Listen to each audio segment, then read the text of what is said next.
I checked my inbox this time last year and it said, "You have 63 unread emails." And this was going to be a long night. Sure, I love Christmas as much as the average person, and I like earning a bit of extra money, but I still wasn't looking forward to it. It was my job to read each and every one of these emails and respond as if I were the real Santa Claus. I also had a small pile of handwritten letters that needed a reply as well. They were stacked up next to me, all neatly tied together with a piece of string. For some reason, I actually prefer receiving the handwritten letters, other than the electronic version. It feels more personal, but it seems like most kids nowadays would rather send an email. In fact, I had only this small pile of 12 letters this year. All the others were strictly via email. I began to click through each email, quickly skimming what it was that each child wanted for Christmas. Before replying that I would try my best to deliver that gift to them, I would always end the email by signing off as Santa Claus before clicking send. Most kids would want the usual presents of bikes, games, or a puppy, but there were also a number of requests that were a bit more unique. One kid wanted a bottle of hand sanitizer, while another wanted a hammer. For the most part though, it appeared that kids mainly wanted similar gifts. The night was getting late by the time that I had answered the majority of the emails. My hand and wrist were beginning to tire, but the thought of earning $3 for each reply was what managed to keep me working. My eyes wanted to close, and so I decided to leave the small stack of letters until tomorrow. I still had a dozen or so emails to complete, but it was time to call it a night. And then that all too familiar, unmistakable sound of another new email rang out across my small apartment. I knew that I wasn't going to respond, but I wanted to skim read it just to see what it said before making acquaintance with my bed. "Holly, good work on responding to all those emails tonight. I know it's mentally draining and I know you're working hard at it. But I just want to make sure you are also replying to the handwritten letters that I sent over to you this morning. Those kids need a response too. Thanks, Michael." I've never met Michael, but when it came to getting my job done, he was in constant contact with me. Michael was a decent boss, but sometimes could be a bit pushy and a tad demanding. I was going to respond to the letters as well, but both Michael and the kids would have to wait until tomorrow to hear back from the fake Santa. I was just about to finish closing the lid on my laptop when I heard another unmistakable ding sound. Another email had come through.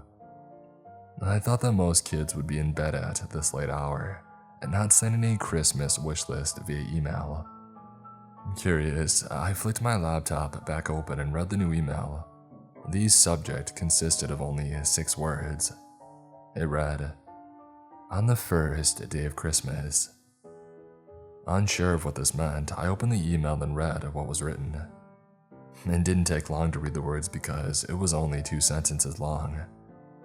The caroler sent me, "A partridge hanged in a pear tree." I reread the email a couple of times, making sure that I completely comprehended the message. I knew what was written, but I didn't entirely know what it meant. I sat there staring at the computer screen, confused as to what this email was about. I didn't have long to be confused though, because another ding filled the silence in the room. I looked at my inbox and saw that another email had just been sent through. This time there was no subject, but the actual contents of the email was once again only a few sentences long. "The first Noel, the angels did slay. The caroler." This email also made mention of the caroler, and I wasn't sure as to who exactly that was. Maybe just someone playing some sort of prank. But I had seen enough horror movies to not completely dismiss this as such. More often than not, things like this turn out not to be a practical joke, and so I was wary as to what was really going on here. I thought that it was best to not respond to these emails, but I knew that I shouldn't just delete them and forget about them either. Another ding. This time when I checked the email, It only contained a single sentence, another line from a famous Christmas song. Silent night, holy night, shepherds quake at my sight. The caroler. The caroler signed his name at the bottom of the email again, making sure that I knew it was from them, whoever they were. I was starting to feel a strange sense of dread, like my body knew that something was clearly wrong, but my brain was still trying to decipher what exactly. I was definitely concerned by the caroler's use of the word sleigh. 2 more dings, both of them making me jump slightly in my seat. My eyes darted back to the top of my inbox list and I saw 2 new emails had just arrived.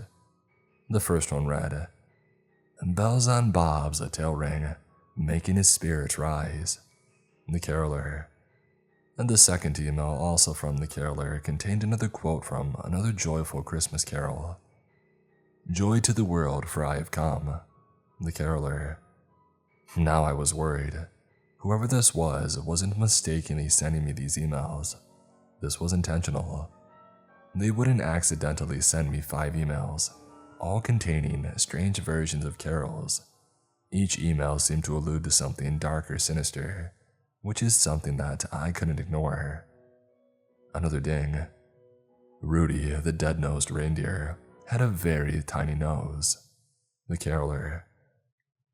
This email was the first to truly disturb me.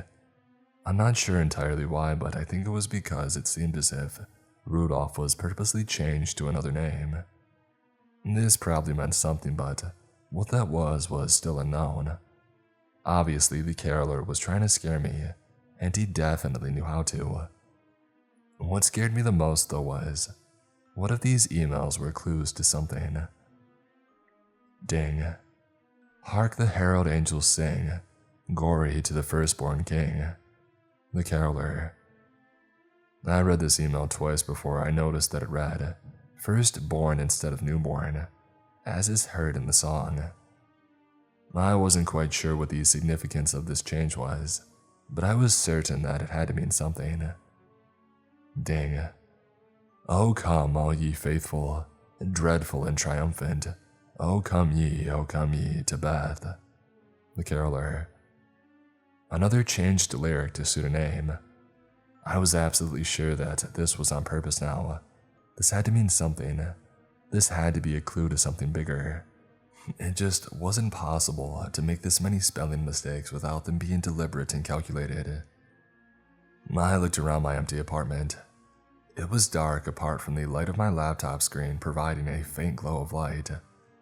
The darkness no longer felt comfortable, and I needed a proper light source to help calm myself down. I needed to be able to see everything that was inside the apartment, just in case. I stood up out of my seat and only took 1 step towards the light switch when I heard another. I didn't want to look at it, not until the light was on. I continued to walk towards the light switch while constantly looking through the darkness, hoping not to see anything within it. I reached the switch, flicked it on, and quickly glanced around the room. It was empty. Only the wardrobe, my desk, and my bed were present.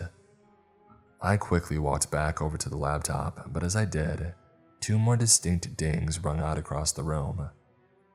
When I had reached the laptop again, I had 3 unread emails that had just been sent through. I knew exactly who they were from before I looked at them. The first email read, "He sees Hugh when he's sleeping. He knows when he's awake." The caroler. I paused to take in what I had just read before moving on to the second email. "Bad tidings I bring to you and your Finn." The caroler. The final email, which was the longest so far, read, "And carol out in the snow. There'll be scary ghost stories and tales of the gory Christmases long, long ago." The caroler. 3 more emails and 3 more names mentioned. I waited, watching the laptop screen, waiting for another ding, waiting for another email to pop up, but it seemed like the emails had stopped. I waited for a few minutes, expecting to receive another one, but it never arrived. As I sat in my now well-lit apartment, I felt a chill run down my spine. I wasn't really that sure of what I had just experienced or what any of it meant. I just knew that it wasn't something I wanted to be involved with.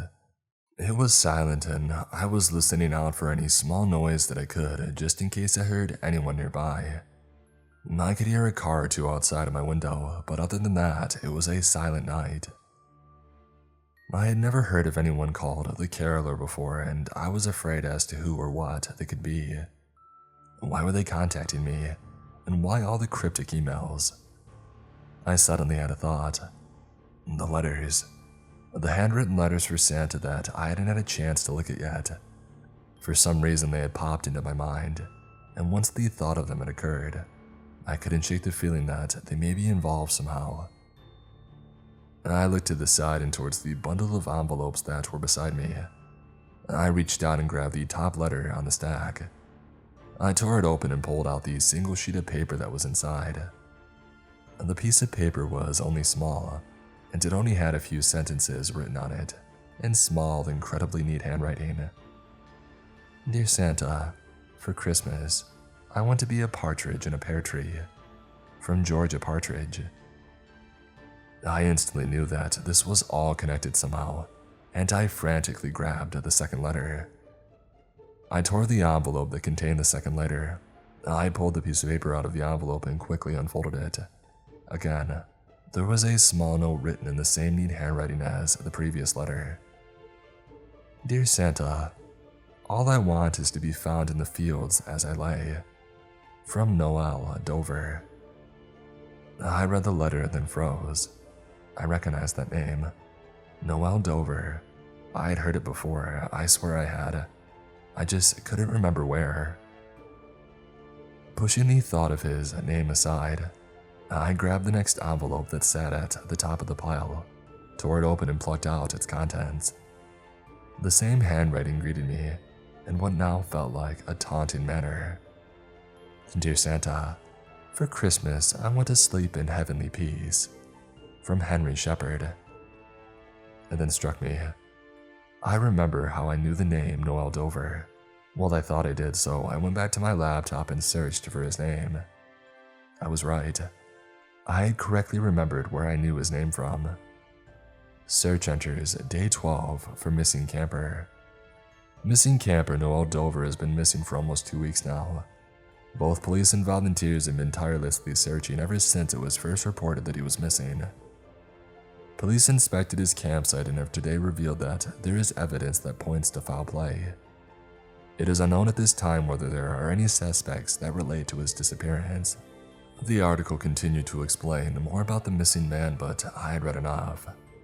I remembered the story from a few years ago. As far as I knew, no one had ever been convicted for his abduction. In fact, I don't think there were ever any suspects. After discovering this piece of information, my mind began to race. Why was this letter sent to me, and why did it reference a true crime? Of course, my brain immediately thought of the possibility that whoever was sending me these letters were involved with his disappearance, but I tried my best to push that thought out of my mind. I know it was the logical explanation, but the thought scared me too much to entertain it any longer. Out of either curiosity or maybe hope that it was all a coincidence, I decided to search the internet for the other names mentioned in these letters, Georgia Partridge and Henry Shepherd. I hoped to find that they had not met similar fates. I entered both of their names into the search engine. I didn't like the 2 newspaper articles that I found out about them. Georgia Partridge, body found hanging from an old pear tree. Henry Shepherd, his body was found inside of his home. A large hole was dug through his forehead.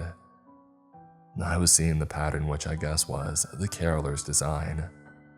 The disturbing trend of the names from the letters all belonging to deceased individuals was one that I wished I wasn't involved with. I looked around my apartment one more time, just to confirm that I was indeed alone. I couldn't make out anything out of the ordinary, just the usual furniture and clutter. I turned back around to face my laptop and the slowly declining stack of letters. I had to know what else was hidden within those envelopes. Of course, I was afraid to see what else they would reveal, but I had to know. I also needed to know why they had specifically been sent to me. I pulled the next letter that was resting atop the pile and I opened it. Dear Santa, I want to sing a sleighing song tonight. From Robert calling. Another clue that directly related to the emails I had previously received. Bells on Bob's tail ring, making his spirit rise. The email that had mentioned Bob rushed through my head. I had no doubt in my mind that if I researched his name, he would have a similar fate as the others. I decided that I didn't really want to know about Bob's fate, so I moved on to the next letter and read it. Dear Santa, I want to hear the angels' voices ring. From Joy Gold. I read through this letter once before tossing it to one side and opening the following letter. Dear Santa, I want to meet Slasher and Dancer and Prancer and Vixen. From Rudy Lane. After reading this letter, which also was written in the exact same handwriting as all the previous ones, I turned back to my laptop. I looked back through my email inbox and began to cross-reference the letters with the emails that had been sent. So far, they were all in the same order, and each name that was involved in the email was the same name that each letter was from. I guess at this stage, my curiosity got the better of me, and I decided to try and find out what had happened to Robert, Joy, and Rudy. It didn't take long to discover their fates. Robert Colling disappeared from his home on Christmas Eve 4 years ago. Neighbors claimed to not see anyone near his house but heard bells at around midnight. Joy Gold was strangled to death in her own home. A long piece of tinsel was discovered close to her body. Rudy Lane disappeared 11 years ago. His body has never been found. All that was ever located was his nose, which was cut off his face and was left on his mantelpiece beside a number of Christmas cards. I know at this point I should have phoned the police, or phoned anyone really, but I guess my morbid curiosity got the better of me. I needed to know more. At this moment, I heard what sounded like a slight creak behind me and I jumped in my seat and turned around quickly to see what it was. Nothing out of the ordinary was apparent inside my apartment. I couldn't see anything or hear anything, other than the sound of my own rapid breathing and the loud thumping of my heart. I turned my desk chair slightly, so that it was angled in a way that meant I could see the door to my apartment, and I could still easily reach the letters. I wanted to have eyes facing out towards the main area of my living space, and so I could see the front door. I didn't think anyone would try to enter my apartment, but I wanted to be able to see in case they did. Once I was satisfied that I would be able to see anyone entering the apartment, I grabbed the next letter and opened it. Dear Santa, I want to join the triumph of the skies. From Jacob King. It took a bit longer to find further information about Jacob King, but I did manage to find something. Not a newspaper article like previously, but a post on social media by who I presumed was Jacob's mother. It read, If anyone knows where my oldest son Jacob is, I beg of you to tell me. He hasn't been seen by anyone for 3 days now, and I need to know where he is. If he's with you, let me know. That was all I managed to find about him, but it told me more than enough. He was missing. I looked down at the stack of papers that were left. There were still 5 envelopes sitting on the desk. No doubt, 5 more clues and 5 more people that were now missing or dead. I dreaded opening them, but at the same time, I needed to know what they said. I knew that once they were all open, I would take my findings to the police. There was evidence here that all of these crimes were connected. Someone knew about them. The caroler knew. I opened the next 4 letters, one after the other, and read what was written on each one. Dear Santa, I want to sing with a choir of angels. Sing in execution. From Beth Maid. Dear Santa, do you know if I've been bad or good? 'Cause I've been bad for goodness sake. From Hugh Dancer. Dear Santa, I wish you a Merry Chris Massacre. From Finn, Lord. Dear Santa, can you make it the most sinful time of the year? From Carol, Piping. I read through each letter, getting more and more worried as I opened each one. I was worried because I was getting closer towards the final letter, the letter that I really wasn't sure what it was going to contain. I had only received 11 emails, yet this was the 12th letter that I was going to open. I could think hopefully and assume that this envelope actually contained a child's letter to Santa, but hopeful wasn't something I could be after what I had just read through. I knew that it was going to be another letter from the caroler. I turned my chair back around, sacrificing my eye line to the door to do so, and very hesitantly picked up the final letter. I slowly tore the envelope open and pulled out the sheet of paper that was inside. As I pulled out the letter, I could see it was the same handwriting, the same neat handwriting that was present on all the other letters. I read it out loud this time, and the letter was exactly what I feared it would be. Deck the halls with boughs of holly. The caroler. As I finished reading it, I heard a voice come from directly behind me, speaking directly into my ear. Fa la la la la, ha ha ha ha. I didn't even have time to scream before I felt the damp cloth held across my mouth and nose. My nose immediately smelt a sweet odor, which I could also slightly taste as I breathed in whatever the cloth was soaked in. I tried to claw the cloth away from my face, but the hand that held it there was too strong. I tried to scream, I tried to panic, but it was all useless. I had no other choice than to breathe in the chemicals on the cloth. I could feel my vision starting to disappear, and my hearing become muffled. I began to slip out of consciousness. The last thing I remember before everything went black was a muffled voice singing. I could barely make out the words. Lay down your sweet head. A haunting tune began to fill my ears, and I could still only see black. But the sound of what sounded like melodic screaming was penetrating my ears. The screaming tune was only quiet, and the sound of bells jingling accompanied the melody. My eyesight began to return. First, all I could sense were soft lights of red and green. Then the world around me came back into focus. It didn't take me long to realize that I wasn't in my apartment anymore. My apartment isn't covered in tinsel and fake snow, unlike where I was now.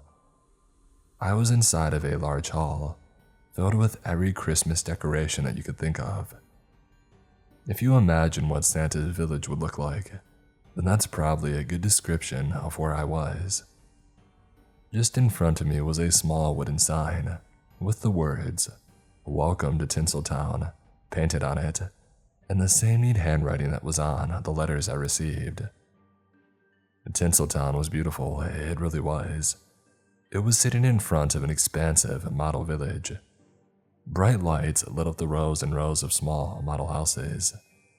Fake snow was falling onto the top of them and sitting gently atop their roofs. A large Christmas tree sat at the center of the model village. Tinsel and baubles covered every inch of it. Around the Christmas tree, I could also see a model library and a large statue of a traditional-looking caroler. Near the back of the village, there was also a model church. On top of the large steeple that protruded from the church sat a large silver bell that swayed gently. Everything in the village was completely decorated. Lights were hanging from the front of the houses, and tinsel was strewn across the model trees in each front yard. There was even a faint smell of fruit mince pies and gingerbread in the air. Everything about this place felt like Christmas should. I would have enjoyed the spectacle and the atmosphere that was before me if I wasn't taken here against my will, and if I wasn't bound to a chair. Well, chair might be an understatement. I was tied to what looked like more a red velvet throne. It looked exactly like the chairs that you see Santa depicted sitting in. Each wrist was bound to the armrest with a thick string of Christmas lights. Through my panic, my ears managed to tune back into the haunting music that I heard while I was regaining consciousness. It was coming from the inside of me. I turned my head to face whatever it was that was making the sound. I saw that it was coming from an old record player. It sounded as if something was screaming a tune through the player, rather than actual music. Standing next to the record player, with his back facing towards me, was a fairly tall, portly man dressed in a dark black coat. A top hat sat on top of his head, which was also black with a red stripe that ran along its circumference. The man must have noticed that I was looking at him, because at that moment he turned off the record player and he turned around to face me. And the first thing I saw when he turned around was his thick brown mustache that sat above his top lip. The man, who must have been in his early 40s, also had large brown mutton chops that sprouted out of his face. He was also wearing a large red handkerchief that sat around his neck. In his left hand, he was holding sleigh bells, which I guessed was the bell sound that I had heard. He looked exactly like the caroler statue that stood inside at the model village. "Ah, you're awake. Splendid," he said in a rather energetic and joyful voice. I didn't respond, well, not by speaking anyway. I started to panic, which involved both screaming and crying.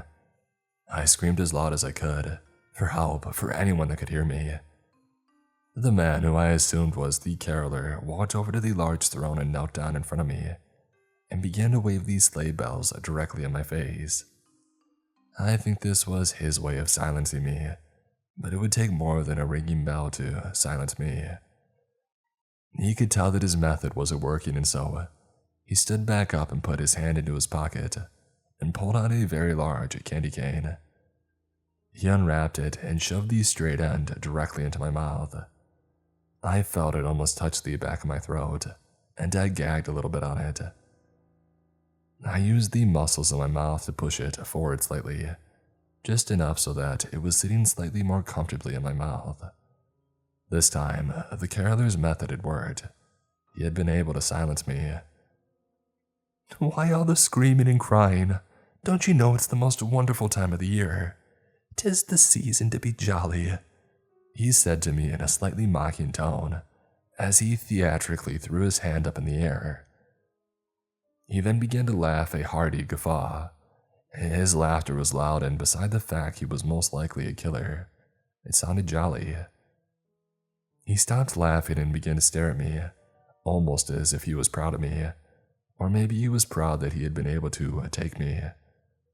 He bent down again, this time so that he could see into my eyes. His bright green eyes were almost parallel to mine, and he stared at me with an intensity that I had never felt before. A smile then formed across his face, a smile of almost pure joy. He was enjoying himself immensely. He then began to speak in an excited tone. "Oh, I'm sorry, I haven't welcomed you to my home yet. Welcome to Tinseltown," he said as he stood up and waved his arm to show off the model village that was before us. "Do you like it? Does it have enough Christmas spirit?" he asked me, and then waited for a response. "Mm-hmm," was all I could say due to the candy cane stuck inside my mouth. Yes, I forgot. You're too busy enjoying the Christmas snacks. And tut-tut," he said as he mockingly waggled a finger toward me. "No matter," he continued. "Even with a mouthful, you can still enjoy the spectacle of Tinseltown. We've got parties for hosting, marshmallows for toasting, and caroling out in the snow. And believe me, we have ghost stories. And the best bit is that it is all for you." The caroler must have seen the look of confusion on my face after he had finished speaking, as he quickly acknowledged it. "You didn't think this was all for you? Of course it is.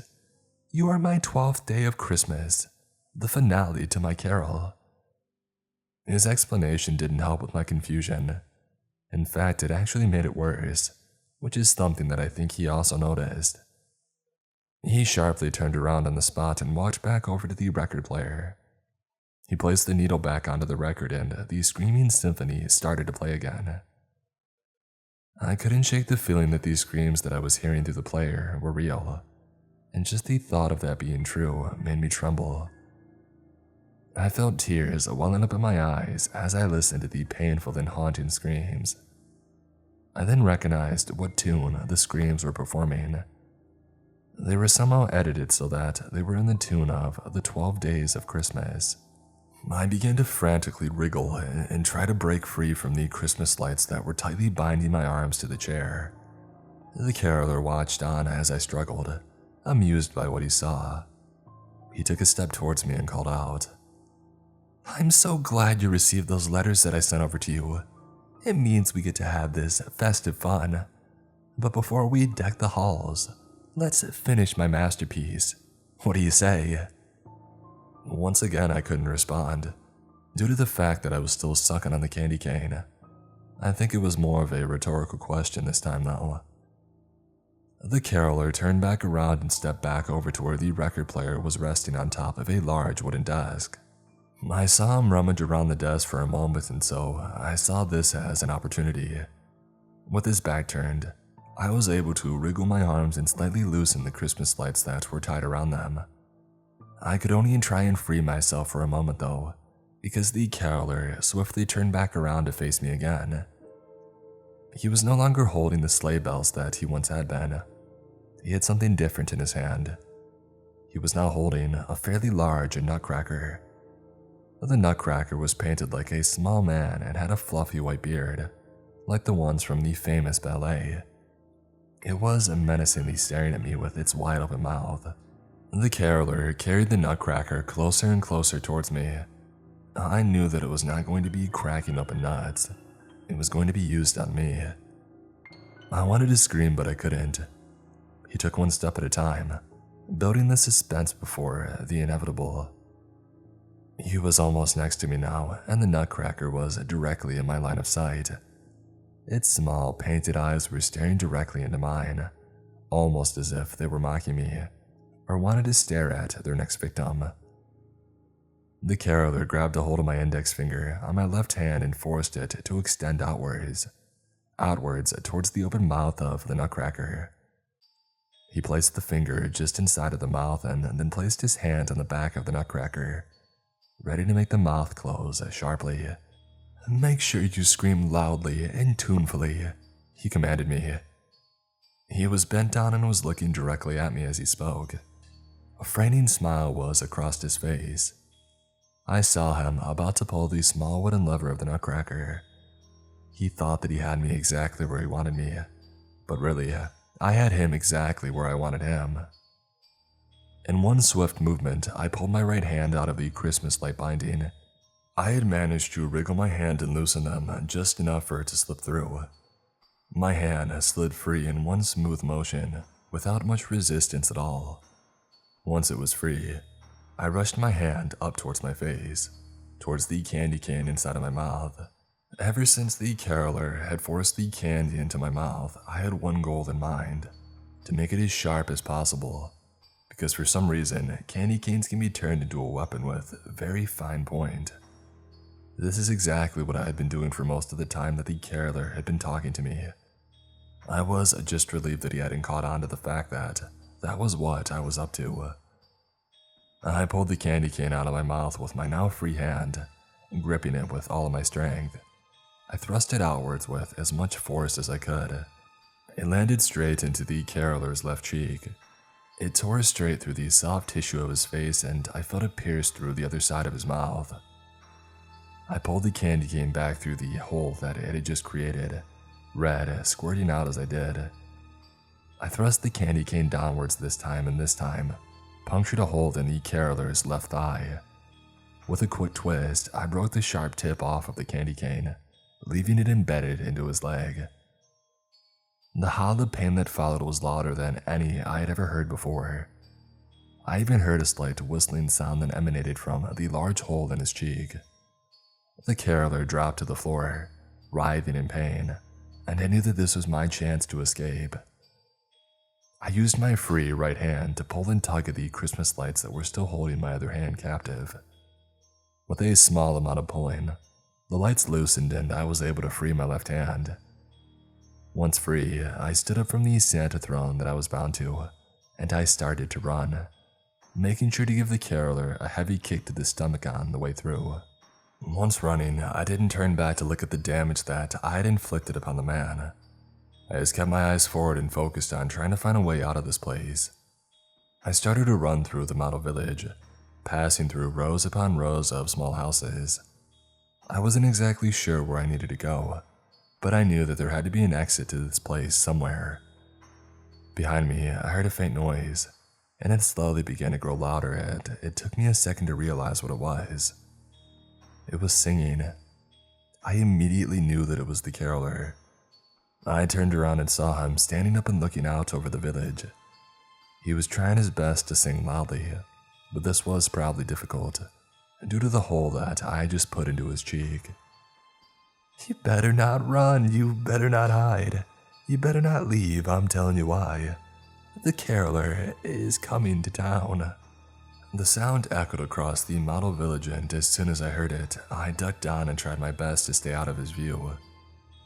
"I see you when you're screaming. I know when you're afraid. I know when you've been bad or good. You've been bad, for goodness sake." He sang the words with a venom that previously wasn't in his voice. He was angry. He was angry that his 12th day of Christmas was getting away. Staying crouched, I inched my way through the village, passing through more rows of beautiful decorated houses. I soon made it to the center of town, to where the large Christmas tree stood, also decorated to perfection. "Rocking around the Christmas tree at the Christmas party chop." The caroler had suddenly changed what song he was singing, and it felt the panic rise up within me. There had to be a reason he changed to that particular song. He knew exactly where I was. "You will get that sentimental feeling when you hear voices screaming, 'Let's be jolly, and deck the halls with boughs of holly.'" I thought that I had successfully hidden within the village, but that must have not been the case. After all, the caroler knew the ins and outs of the model town more than I did. I'm sure he easily figured out exactly where I was. I knew there was no other option. I needed to leave this place right now. Hiding was pointless, so I needed to run. I stood up and began to sprint. I ran past the Christmas tree and past the statue of the caroler. The library whooshed past in a blur, and I was now running towards the small model church. I didn't stop running, but instead took a huge leap and jumped over the roof of the holy building. I landed on the other side, expecting to see more houses, but there weren't any. Instead, there was a large open area that was filled with rows and rows of small tombstones. I didn't have time to stop and read each tombstone, and I'm not even sure that there was anything written on them. It didn't concern me though, because what caught most of my attention was the large tombstone in the center of this model graveyard. This tombstone was different. It was full-sized and even had a large hole dug in front of it. The tombstone read one name: Holly Drummer.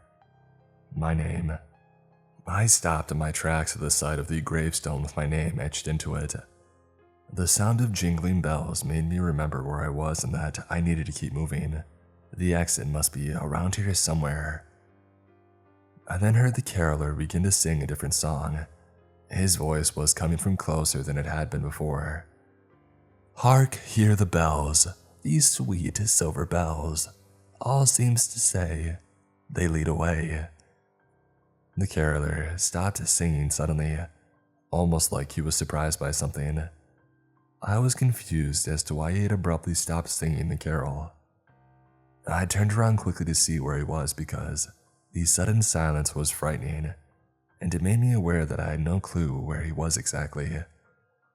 I turned around and saw him. He was standing just behind the model church, and he was staring directly at me, pain and worry both present on his face. I then realized why he had stopped singing suddenly. He had just accidentally sung something he didn't mean to, and he knew it. He must have seen my eyes dart up towards the church steeple because he quickly darted forward, bells jingling with each step that he took. He was only able to limp due to the hole that I had put in his leg, but he would still be able to catch me if I wasn't quick enough. I ran towards the steeple, towards the silver bell that I hoped would lead away. I ran as fast as my legs would take me. I ran back through the cemetery and past the rows of small gravestones. The jingle of the bells was growing closer. I jumped over the last couple rows of the tombstones and was back at the church. I quickly moved to the side of the church, to where the steeple was. I could hear footsteps and the bells almost next to me now. I turned to look at the caroler hobbling up beside me. He took another step towards me and lifted his sleigh bells up into the air, ready to swing. I watched the bells getting swung towards me, and so I was able to quickly duck underneath them and watch as they quickly whooshed past the top of my head. As I ducked underneath the impromptu baseball bat, I managed to land a punch directly onto the caroler's thigh, right where the candy cane wound was.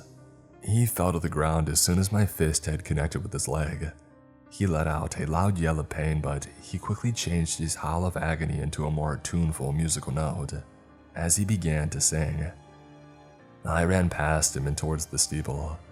I saw it as I approached the bottom of the tower that held the silver bell, the trapdoor. I ran towards it and pulled it open. Light hit my face. The last thing I heard before jumping through was the caroler singing, "Hark, hear the bells, sweet silver bells, all seem to say they lead away. Christmas is here, I'll see you next year." I landed on the hardwood flooring of an old and rundown building. I kept running and soon found an exit. The doorway led out onto an unfamiliar street, but that didn't matter. I kept running, trying to find anyone I could that could help me. Ding. The sound made me jump, and it took me a second to realize where it came from. My phone. I forgot that I had it on me. I pulled it out of my pocket and saw that I had a text. "Hey Holly, hark hear the bells, it's nearly Christmas time, which means your workload is going to increase. You're doing a great job and I hope that I will get to actually see you next year. Michael."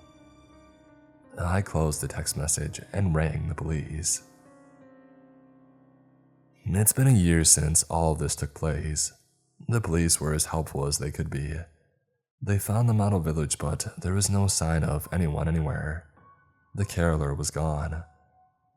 I quit my job of replying to emails as Santa Claus, and I moved to a new apartment straight away, as he knew exactly where I lived.